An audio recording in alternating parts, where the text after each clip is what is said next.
Greetings. You're about to view an effect created by Robert Neal and found in his book, co-authored by Eugene Berger, entitled Magic and Meaning. He uses a method called patio. Pick out two, eliminate one.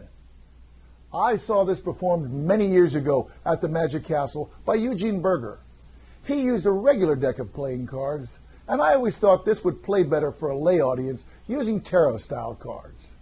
Now here is my presentation of Robert Neal's Soul Survivor. Magic can be dark. It can be disturbing, but magic is always fateful. Now fate is a happening of circumstances that are beyond our control, yet fate is orderly. Now Cheryl, would you mind helping me with this? I wouldn't mind at all. Now let's say the space between us is the area of that town and these few cards, the people who live there.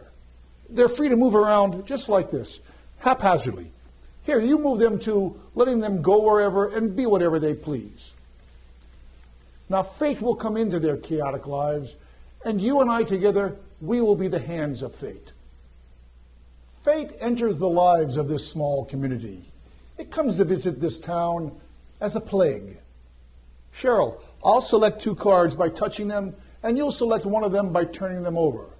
Following that, you'll select two cards by touching them, and I will turn one over. And together we will bring tidiness to this town. I'll select two cards that will fall ill. You choose which one will die. Oh, the old maid.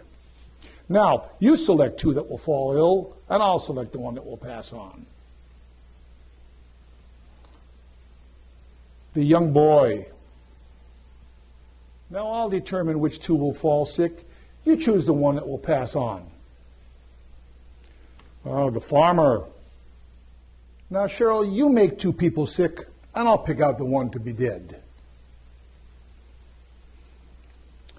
Let's choose this one, and it's the blacksmith. Now, I'll select two cards that will fall ill. You select the one that will pass on. The horseman. Now we're left with just two cards. Cheryl, I'll have you point to either one of those two cards you'd like. Are you absolutely sure? Yes. Go ahead and turn it over. The young maid. Now fate has come to this village in the most appropriate way. The entire village has been wiped out by this plague, except for one sole survivor.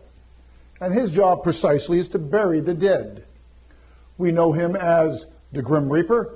We know him as the Angel of Death. But we know him best as Fate.